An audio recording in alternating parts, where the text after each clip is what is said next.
Welcome back, everybody. Another edition here of the Auburn Undercover podcast on the 24/7 Sports Network. My name is Nathan King, joined here by Jason Caldwell and Phillip Marshall. It is SEC Media Days week. We are recording this here on Wednesday. Things get wrapped up in Atlanta from the College Football Hall of Fame on Thursday. We've become pretty accustomed over the years to Auburn going on the last day, but past few years it's not been like that, which has been nice. Auburn went on Tuesday this week, and we are here to talk about it, our impressions from the Tigers over in Atlanta. And so we'll get into that, what we heard from Hugh Freeze, and our thoughts on what was a very, very busy Tuesday. And always a fun time of year to get in there and have some conversations, and it signals that football season is right around the corner. Before we do that, just a quick bit of news to get into here on Wednesday night. If you're listening to this, you've probably already read it, but Malcolm Simmons, Auburn's sophomore receiver, was arrested on Wednesday on domestic assault charges with strangulation or suffocation. That was the exact wording from the Lee County Sheriff's Office. And so second arrest there for Auburn in the last 8 days. Obviously, DJ Barber, the redshirt freshman linebacker, was arrested last Tuesday. He was dismissed from the program the following day. And so, Jason, obviously, domestic assault, nothing to mess around with. We'll see how Auburn proceeds. More importantly, we'll see how the legal side of this proceeds. But, if not to look too far ahead or speculate or anything, but Malcolm Simmons, very, very important player for Auburn coming up this season, a guy that we expected to have a really fun sophomore year, and just a string of unfortunate news that continues for Auburn over the past week or so. Yeah, now we've seen these things happen before. Hopefully it was a misunderstanding and there's nothing more to it. We'll see. Right now, all we know is what he's been charged with, which isn't a very good look. So no matter what happens moving forward, better decisions have to be made by folks in and around Auburn's athletic department. And got to understand that you can't put yourself in position for these things to happen. So we'll see what happens. Obviously, right now, if you're Auburn football, Auburn athletics, this is something you will take very seriously. And so until you figure out the facts, more about what's going on, as I mentioned on the message boards a little bit ago, when the dust settles, we'll see what happens with this and get more information, all those things. But in the short term, yes, if you're Auburn and you're Auburn football, then you go, hey, this is not great news for one of the guys that you feel like's part of this wide receiver core. Again, I had to figure out what that means moving forward as the legal system, as Auburn does its own investigation into this and kind of see what happens. Yeah, we shall see. Of course, we'll keep you guys updated on that over at Auburn Undercover and see where this goes. Getting into media days, Phillip, it was a confident day for Auburn. I thought that Hugh Freeze really used a lot of language that we hadn't necessarily heard from him in this past couple off seasons. He has talked about this team and this roster early on in his tenure, saying that they need to build, that they need to improve talent. And he's been very, very transparent about that over the past couple years. Not a lot of those types of words on Tuesday. He seems to be, and look, this is the optimistic time of year. This is the venue to go and do that sort of thing and talk that way. But certainly, as we've said all offseason, this looks like Auburn's best team under Hugh Freeze. And he was not shy in Atlanta talking about what he believes is a really, really good roster, a well-rounded roster, and a team that he believes not only is going to get them back to a winning season, but he said, he wouldn't be surprised if this team is in the playoff discussion. Pretty big words, but it's pretty clear that Hugh Freeze, as he said in his own words, he loves this team that they've got going into the season. Yes, let me, if you don't mind, Nathan, let me kind of throw my 2 cents worth in on the arrest. There's nothing, I'll be very blunt, there's nothing in my mind much more cowardly than hitting a female, unless maybe it's hitting a little child. But I would also caution that it's just a charge. Seen a lot of these cases where it sounded terrible and then the accuser quickly backed out of it. And I'm not predicting that's going to happen. I guess there has to be a Title IX investigation, probably, regardless. So if he did it, if he's guilty, then he's got to go. If he's not, then it's just unfortunate. But I just don't think he jumped to conclusions just yet. Now, having gotten past that, I wrote a column about it being a different Hugh Freeze, which it was. And he was not unlike when I visited with him in an office a month or so ago, but more so, I would say, than when I talked to him. And I think there's some reason to feel that way.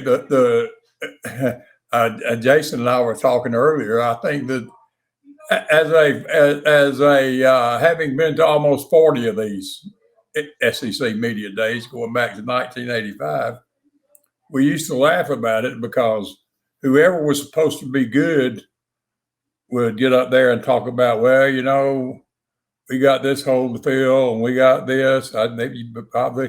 And whoever wasn't supposed to be good would get up there and try to convince you they were going to be good. But in this case, this year, 16 of them think they're going to be really good.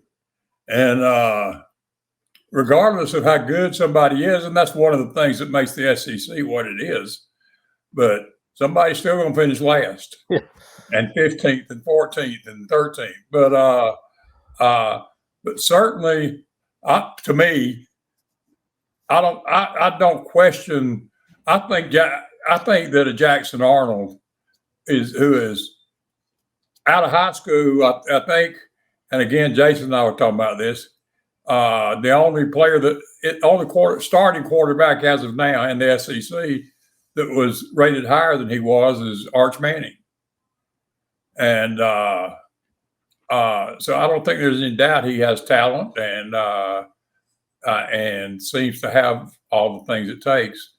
But still, it comes down to, and this is true of virtually everybody, you have to win close games because you're going to have close games, and you have to win close games. And we've talked a lot about the small margin for error that Auburn's had, which they did. But Auburn has won some close games, but they've lost more of them. And you got to win. You got to win those close games to make a real run. And I do believe that they have just on the hoof talent to potentially do that. Now, whether it happens or not, I'm not as much as some people saying, well, Baylor's it's this huge game. It's a big game for sure, but it's also I think they're the Big 12 favorite, aren't they? I believe they're right there. They didn't do any voting in there, but they would be one of the two. But on the road on Friday night, that's going to be a tough game with a great quarterback, and so it's going to be a tough game, and it would obviously be great for Auburn to win it.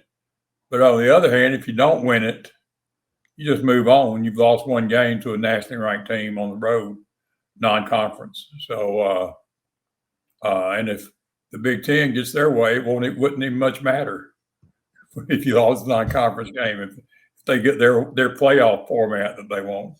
But I think this team's got a chance. I really do. And there's no question they lost games they should have won the last 2 years. I mean, I asked Keldric Faulk about the Alabama game his freshman year because somebody had asked about the rivalry, and he said, I still have dreams about it. And so that game, they've had chances against Georgia at home. They've had, and then they've lost some games they clearly shouldn't have. I mean, just based on they shouldn't have lost to California.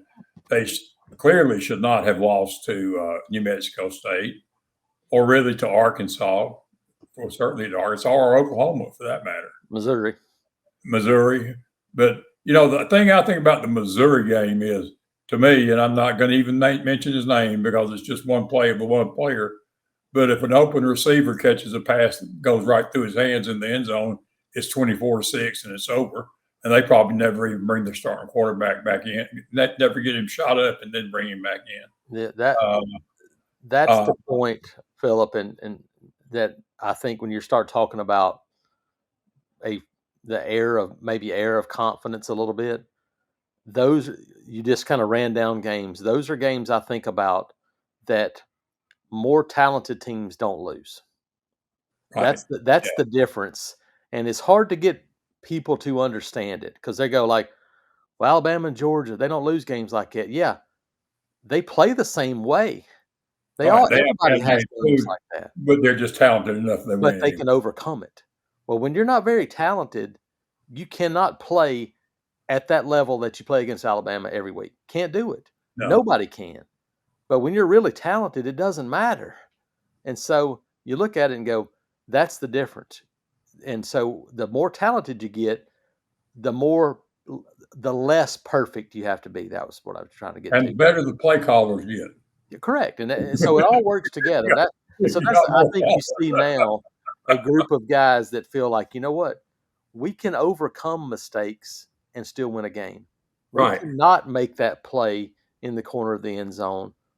You know what? We can maybe miss a field goal. Just think about it. Think about how many missed field goals Alabama had that were big missed field goals in their runs to win national championships. Had a bunch of them. Most of them didn't matter. A couple of them did. Most of them did matter.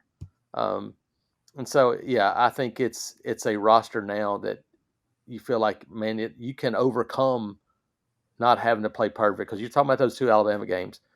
Defensively, it's been hard to play much better than Auburn played in those games. Yeah. A little bit of offense, and they just didn't have any. They didn't have those guys. Now you feel like, okay, we got enough offense to go compete with those guys and do those things. And so I think that's it for me is like the need to be perfect, maybe not there like it has been the last few years. Right. Yeah, I mean, we mentioned like the kind of words that Hugh Freeze has been using. How many times did we hear him say in the first two seasons, we're not good enough to play this poorly. We're not good enough to make these kinds of mistakes. Those are not things we're hearing him say anymore.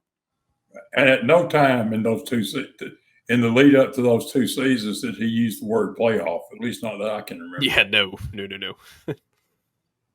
No, I mean, I think it's certainly not misplaced to, and the first place he goes is talking about the roster. And that's to Jason's point there. Jason, I always go back to James, our conversation with James Crapey at the Senior Bowl. And he said, wow, isn't it crazy how the national champion gets the most NFL draft picks every year? Isn't that a wild coincidence? Like 9 years in a row, the team that won the national championship had the most players drafted. Yeah, those things go hand in hand. They really do. And recruiting rankings, and and we'll touch on that a little bit later. Like this team is built. This team, we're not talking about 2026 recruiting class. This team is built with some really good recruiting classes. And so on the field this year, yeah, would you like to be better in recruiting right now? Yes. But those guys don't play till next year. And ain't nobody signed till December. Get me off on another tangent. But so yes, this roster itself is the type of roster that gives you a chance to go out and compete. I think that it's almost like, they say, well, Georgia's got better players than we do, or Alabama does, and they're still signing all these players. Well, to be honest with you, I'm not sure about what their roster looks like class-wise. I think people need to understand we're not talking about 2025. We're talking about 2026. They may be going to lose a bunch of players. I don't know. But it's, they didn't have a great recruiting class in 2000, his first year, but they got Keldric Faulk and Connor Lew. That's two pretty key members of this team. And Kay and Lee, 3 flips that all happened right there in a row that were they're going to be 3-year starters. Right. Yeah, let's talk about Auburn's media days representatives, starting with that ultra talented quarterback that we referenced, Jackson Arnold, the Oklahoma transfer.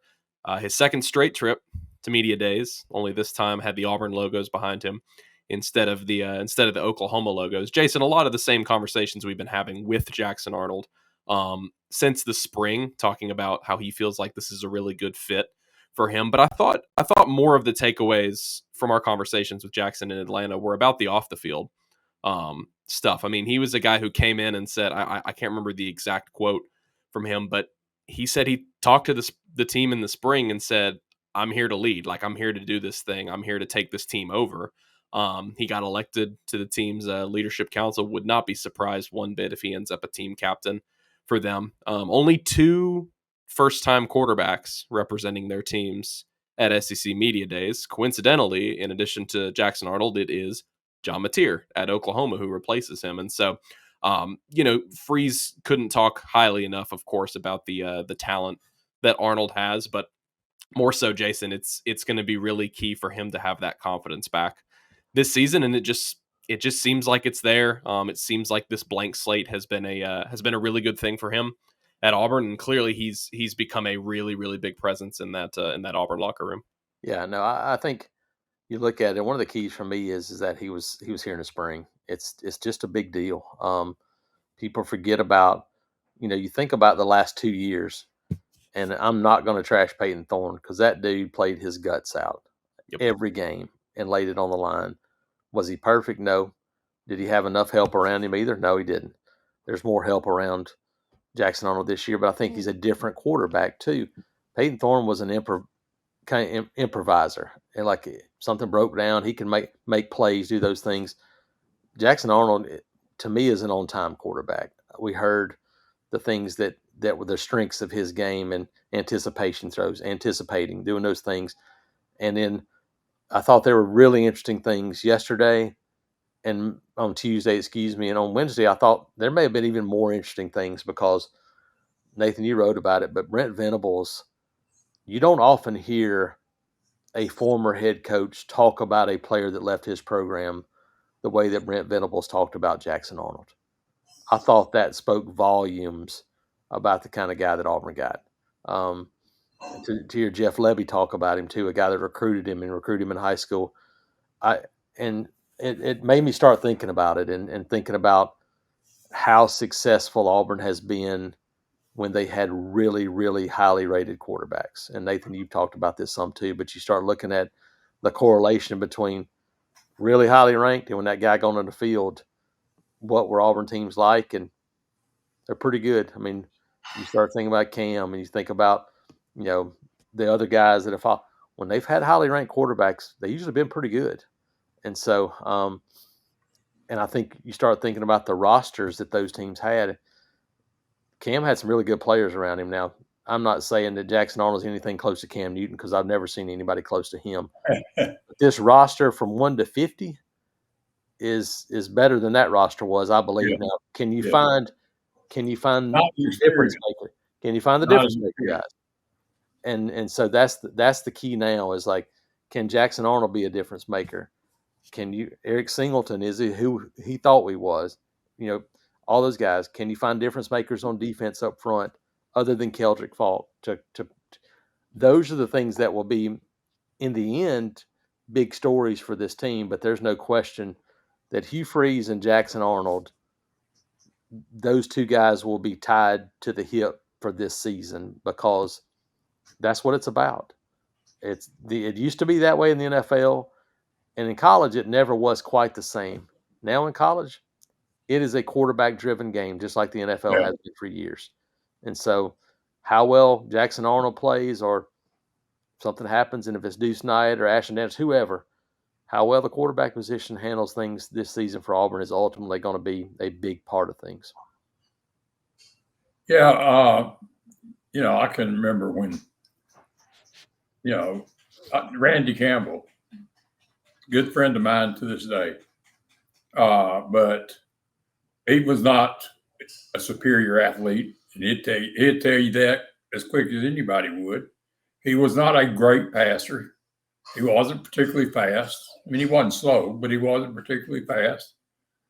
But what he did was read the triple option as well or better than anybody. But it was not like now there's so much on the quarterback. What do you see? What do you do then? Well, what if it's this way? What do you do then? And DJ Lagway said today, I guess, said that that the first thing that he had to get used to was that he was seeing coverages that he had never seen in his life, and blitzes that he had never seen in his life. And it's tough. It's hard to be an SEC quarterback or a big time college quarterback, period. And it's a lot harder now than it used to be. I guess that's my main point. It's really harder now than it once was. And I think, talk about his leadership. I think it's been my experience. Other players want the quarterback to be like that. They want him to be like that. So they, Peyton Thorne was highly respected by his teammates. And he was elected a captain twice. And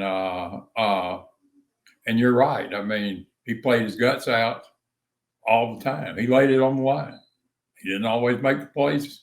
Some he should have made that he didn't make. Made mistakes like they all do. But he didn't have enough help. And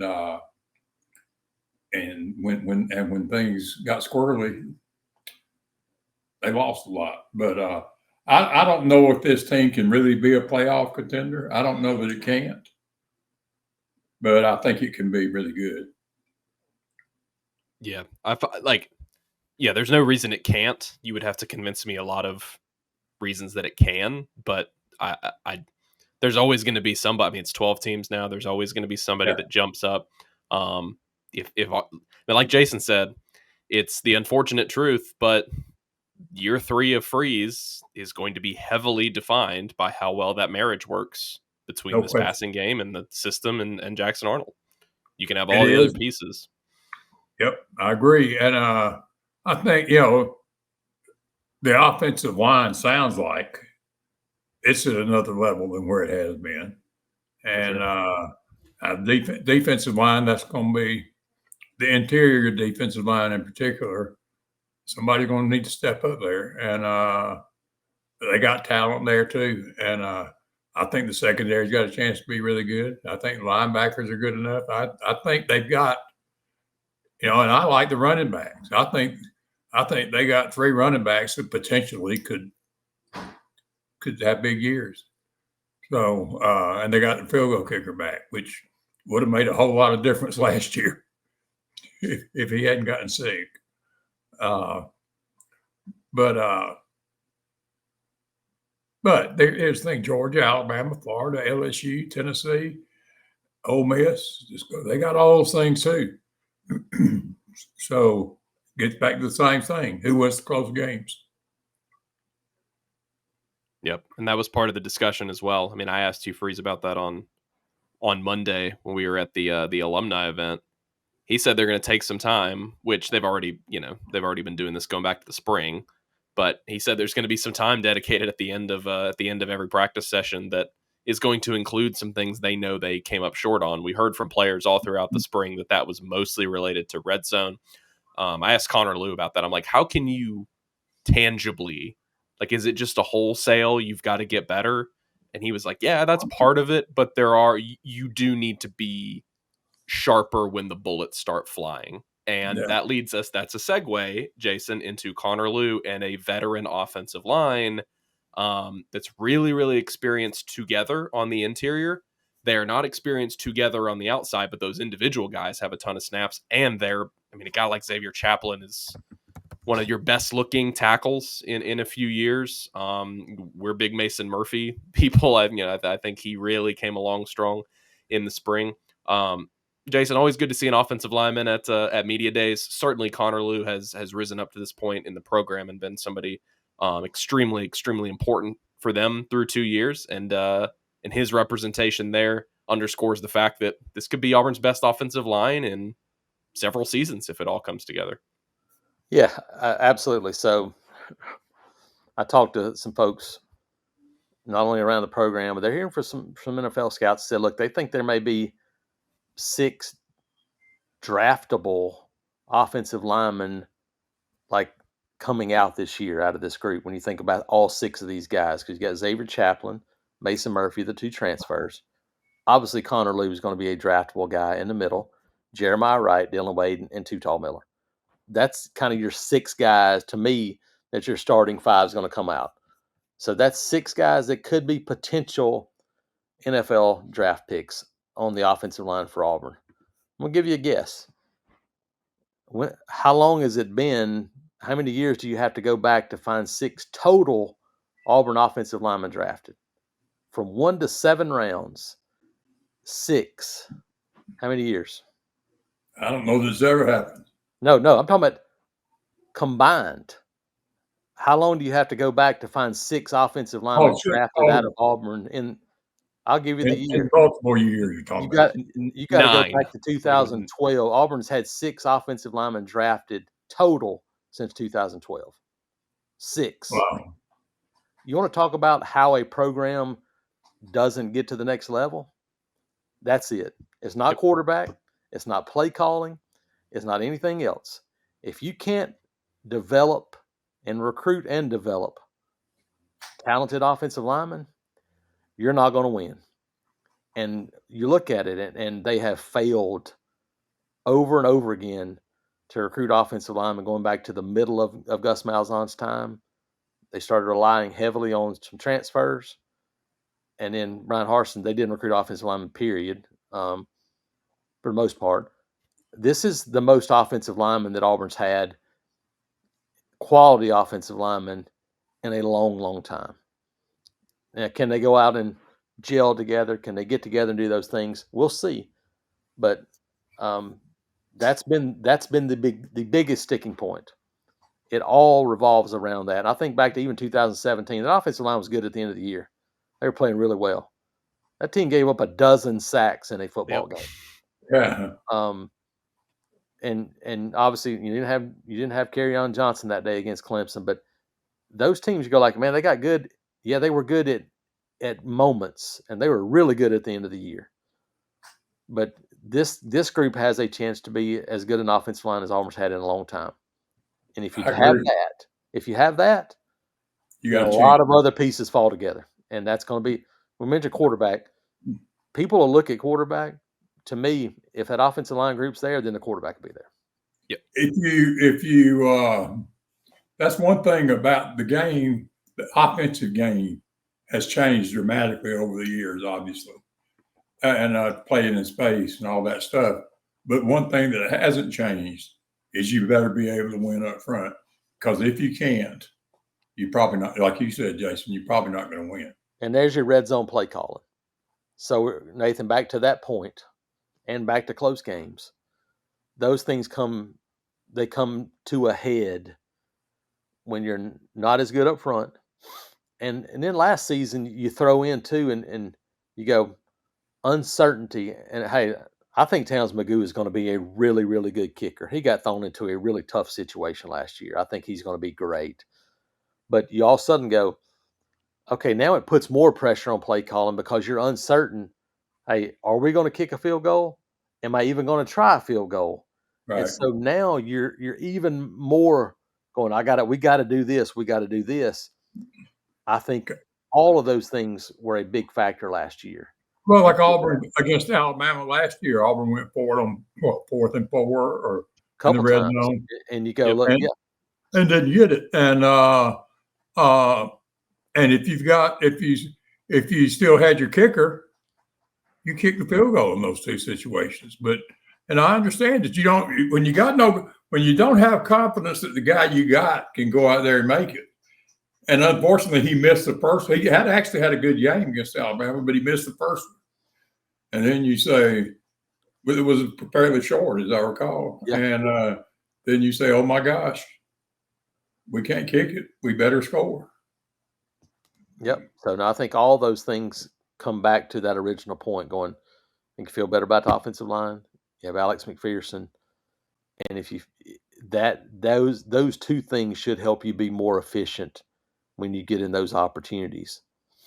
And then when it comes back to the other original point too, when you're a little bit better, it takes some of the pressure.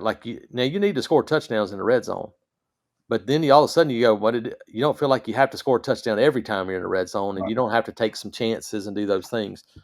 And so I don't know. I'm a believer in this offensive line. I may be proven wrong, But if Xavier Chaplin is what we believe he can be, and we didn't get to see him in the spring, then it changes everything. Because if you have an elite left tackle, then I feel good about the other spots. I think the other spots are fine. But if you have that guy, then all of a sudden, then you're cooking with grease. I mean, Connor Lew's a guy who, it's funny, somebody asked him in the main area about, I can't remember, maybe an Alabama defensive lineman, which this happens at media days. We all do it. It's like, hey, going up against him, Tim Keenan, maybe. I don't know if he's a first round guy. Probably not. He could, maybe. Yeah. But something about him being a first round talent. And I was, it was like, do they know Connor Lew is also maybe a first round, second round, high round guy next year? Yeah. I mean, this offensive line group, really, when you go into the second group as well, because we'll get into more of these guys as we start to preview and get into fall camp. But somebody that Connor Lew talked a lot about, Jason, is Cale Ellis. He was like, this guy, he's not even supposed to be here yet. He's, because he's not a freshman. He was like, this guy has got it. Like, he's already caught on to everything. They got a couple of young guys, and that's the other part of this. We're talking about the older offensive linemen. So that's 6 guys.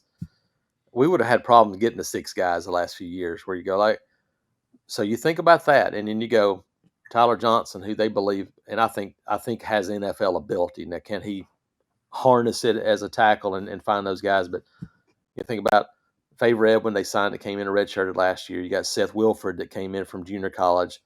Obviously, DeAndre Carter's a guy they love and has a bright future on that offensive line group. Tyler Senda, we'll see what happens with him, but they came in from Northwestern. So that's 4 or 5 more guys. Then you add this freshman group, and we got to see, a couple of those guys in the spring, and you go, man, they're really impressive, the things they did. And then you have 2 that come in now. And Cale Ellis, you're right. Not only was he wasn't here in the spring because he didn't graduate early. Yeah, he didn't graduate early because he graduated a year early. He went ahead, like, he's 17 years old. And the guy that I saw, and we saw this time last year to now, he's so much bigger, more physical. I think Auburn is in great shape to hand off the center position. And that's what you got to have. Now, will they probably need to go to the portal after this year to get a couple of experienced older guys, maybe to help bridge the gap a little bit? Maybe. But some of that may depend on what these guys look like this year. Heck, if you throw them in and you feel good and you go, okay, they got some experience, they're ready, we're okay. But there's options, and you got to have options. People tend to write off guys when they don't play right off. And offensive linemen in particular, it usually takes time. I mean, there are those guys that have been great as freshmen, but there are not many of them.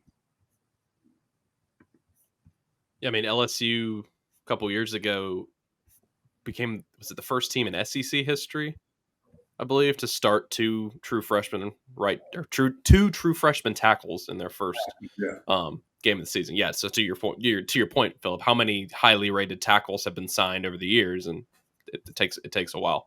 On the other line of scrimmage, we'll get to Auburn's final representative, best player on the team. So you could say we saved the best for last.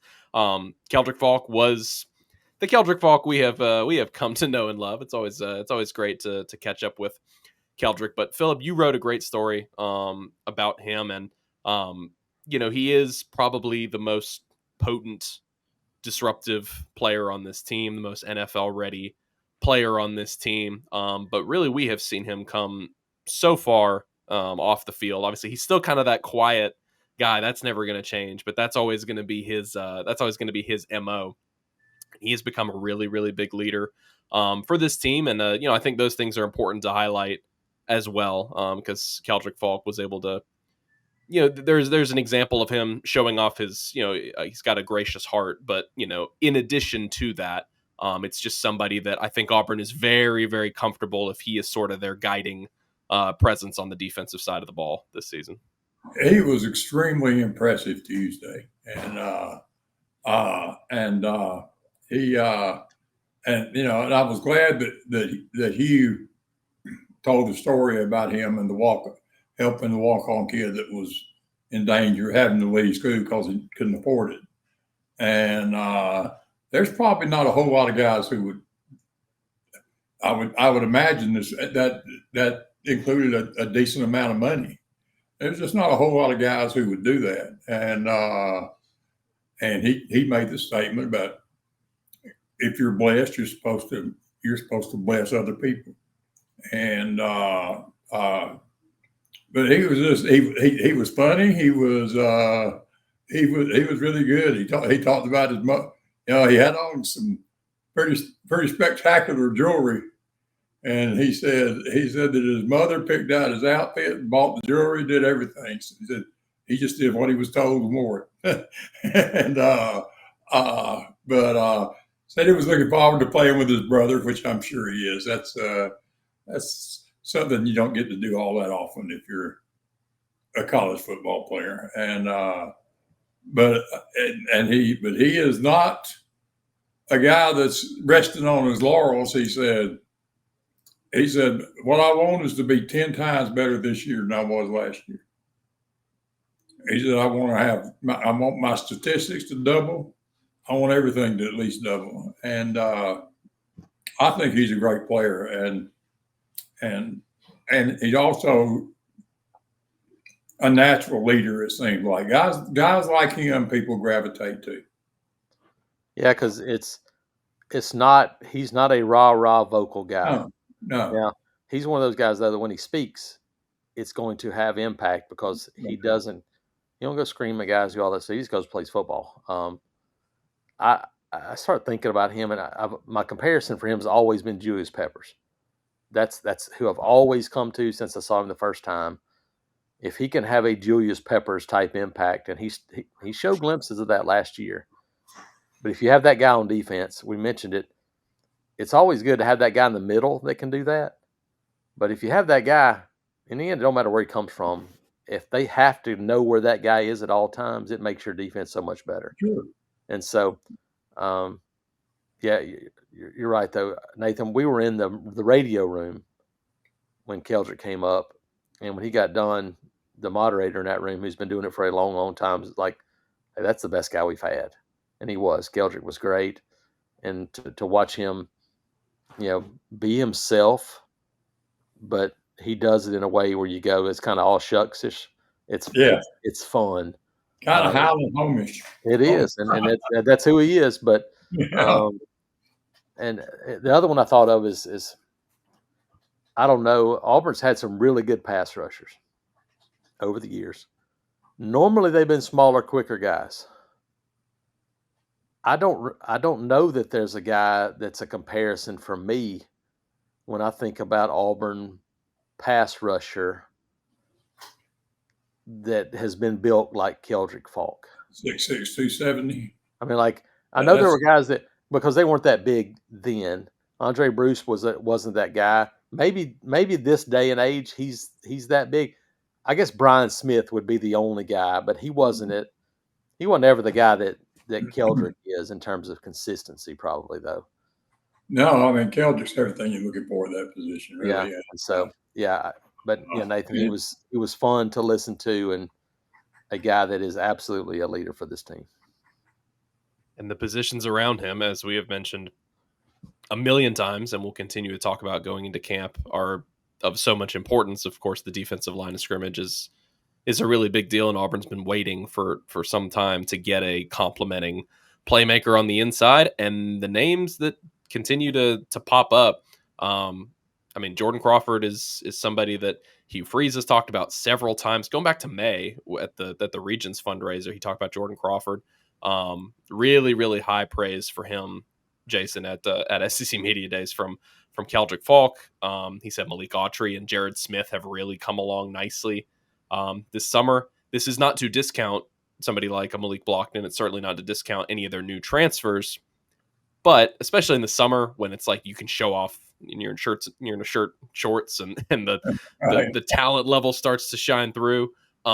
It's hard to ignore these freshman defensive linemen that they have, and it makes you wonder if guys like Jordan Crawford, like Keldric said it, he said Malik Autry's going to play. Like Malik Autry will be on the field this season. Makes you wonder if by the time November rolls around, we're not looking up and Jordan Crawford and Malik Autry are playing a lot of snaps for them at defensive tackle. Yeah, it's rough. That's a rough place to be if you're a freshman. But they had a pretty good freshman last year. They've had some, but Jordan Crawford seems to me is got just about everything you're looking for too. And and it's like you said, shorts. What are you going to do when the heat gets on? You don't know until he gets out there and does it. I always come back to, because heck, I'm 53, and for as long as I can remember, I've watched Auburn football, and that's usually my comparison when I go to. And I watched Jordan Crawford a bunch. Seen him play probably 6 or 7 times over the course, and when I watch him play, it's hard to find a guy that I think about compares to him, because he's such a big guy, but he moves. I think about a Gary Walker on that 93 team. He put together a couple of really good years and had a long career in the NFL. And Gary was a little bit taller than him, but he was built like a block. And so he was hard to move, but he was agile enough that he could get upfield. And that's Jordan. And I think as he gets into it, I mean, I saw him stand up at defensive end at 6 foot, 330 pounds. I mean, who does that? And so he's the guy that I felt like had the best chance to come in and play, because, it's what is it? Was it taken unique skill set? Whatever. He has Special set of skills. Yeah, special set of skills. He has that. When you're 330 pounds and you can move, that's not normal. And so I do think he's a guy that is in the rotation really, really early for this team. The only time I actually watched him play was on television in the state championship game, and he was impressive then. And that's the thing about him, to be as athletic as he is and as big as he is. I mean, that's the kind of defensive lineman everybody is looking for. Yep. And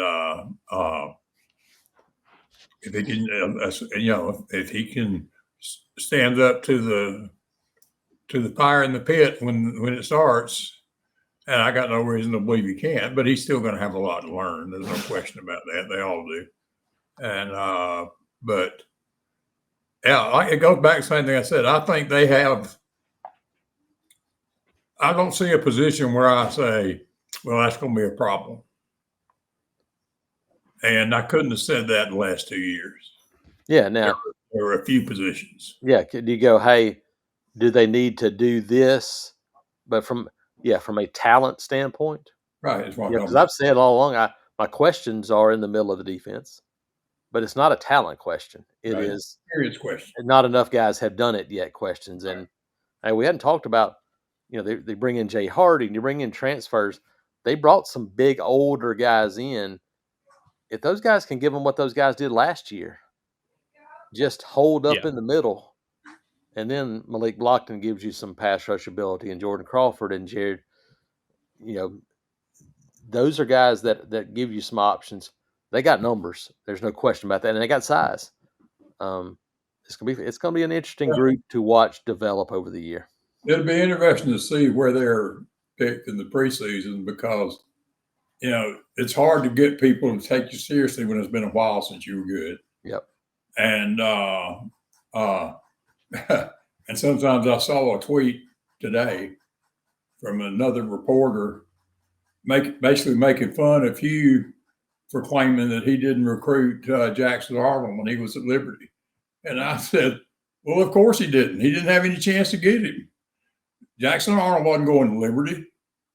And but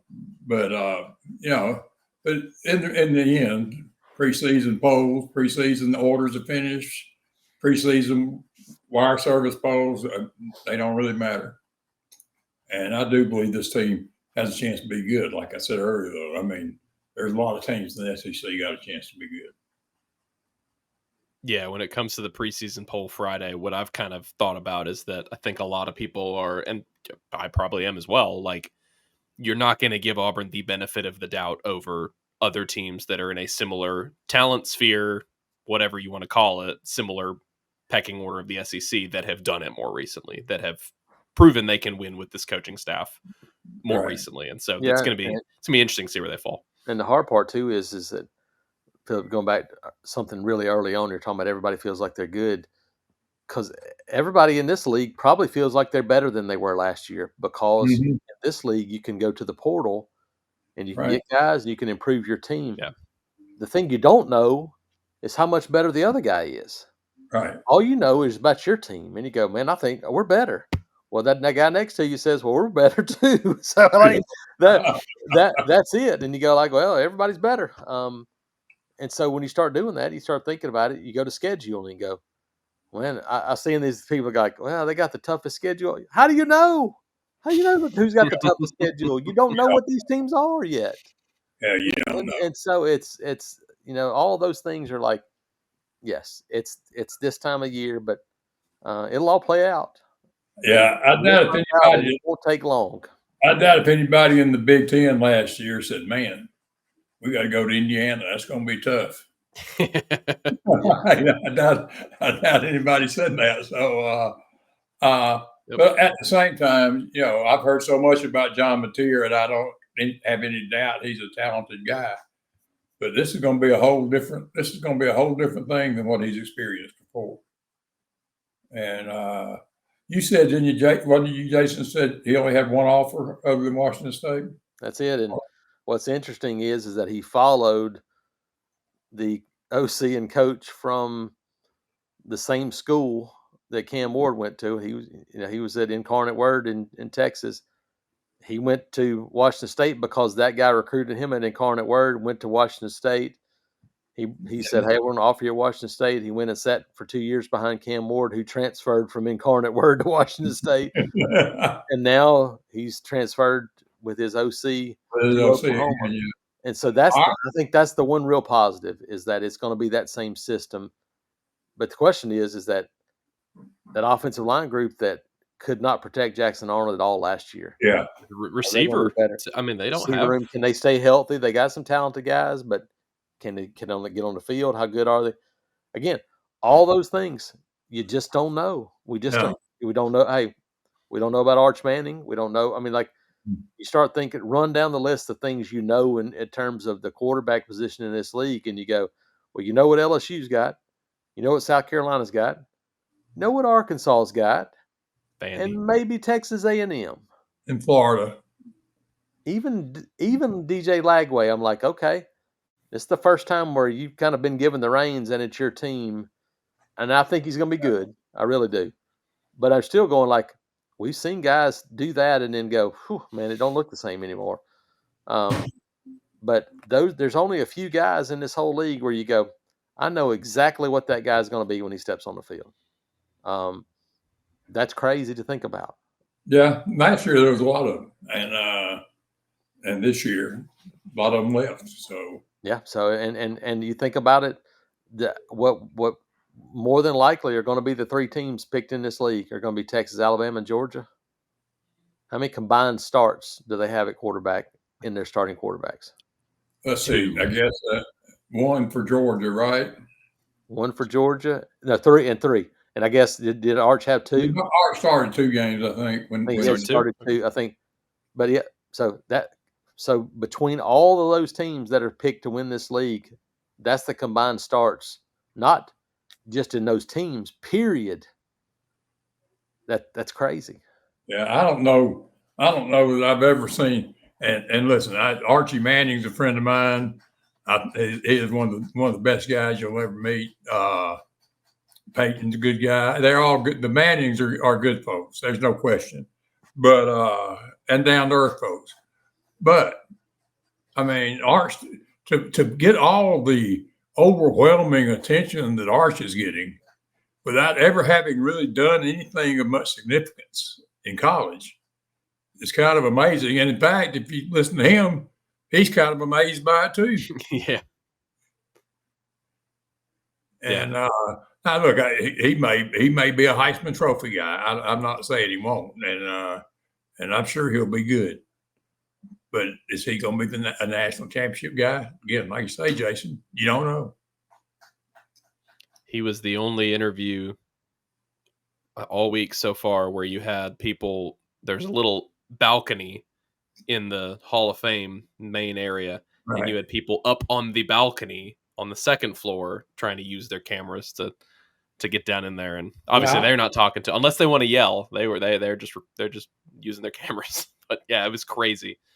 People were lining up for him while Steve Sarkisian was talking, like while he was giving his address. As he walked out to the Texas A&M Auditorium. That was one of the funniest things I've ever seen. I'll give Sarkisian credit, though.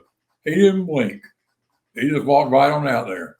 And I wonder if he even registered. If it even registered, or if he's just playing.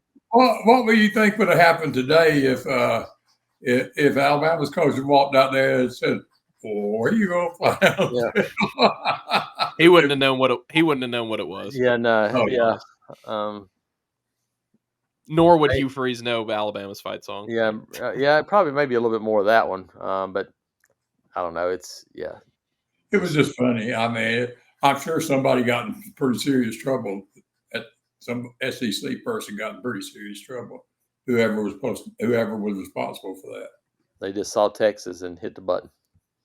Wanted to touch on real quickly, guys, before we get out of here. We did talk to John Cohen once again for the second time in like 2.5 weeks or so, on the night before media days at a ambush event in Atlanta. A lot of the same stuff. Obviously, the NIL conversation is going to continue to be one up until August 1st. But Philip, I mean, I think the biggest takeaway here is that both Hugh Freeze, but more so John Cohen, because he's in position to say something like this, was very clear that if there needs to be a change of direction, then Auburn will jump in, I believe he said, with both feet. Auburn will jump in with both feet, yeah.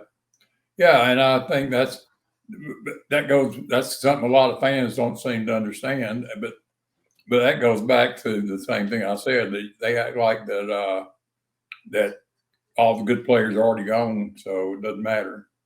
But or that Auburn doesn't have any money, or this or that or the other. But yeah, John was really good, I thought, and his praise for Hugh's recruiting ability was really strong. But I just don't think, and listen to all these coaches, and I wasn't there to ask him. The board, I don't think he even was asked a question about it today. And but I think a lot of people are confused. They don't know what's what. And now they're talking about that you got this bill in the House, which probably a long shot to get through the Senate if it gets through the House. But now they're talking about an executive order, and which is not as good, because whoever the next president is can wipe out an executive order with a stroke of his pen. And at least that'll be a couple of years of it anyway. Yeah. Or Congress can, but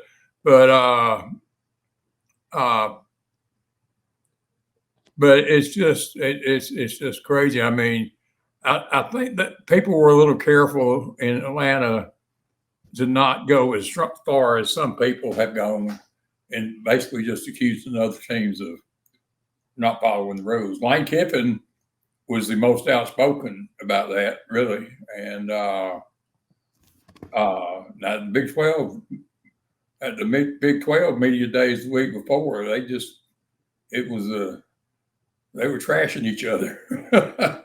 Yeah. But I think they're really mad about Texas A&M. I mean, Texas Tech. Yeah, like I said, they've got a little different scenario in that league, of course. But I don't know how I don't understand what Hugh and John Cohen say, which is that if you're making an NIL offer that hasn't already cleared the NIL go, which I don't think you can't make an offer yet. You can't do it. There's no third party.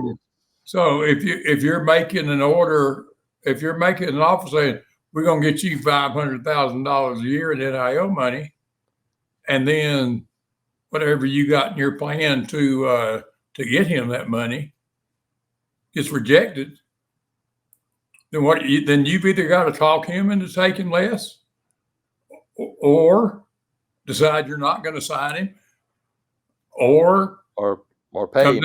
Comes out of your revenue share money. Yep. So it's going to be extreme. I don't think we'll find out as much on August 1st as people are going to want to hear. But no, that's kind of the starting point. Right, starting point of it. And then here's the thing you mentioned. You talked to John Cohen, and he said, "Look, they're prepared to jump in on both feet." Here's the thing: if Auburn's right, then they're in extremely good shape.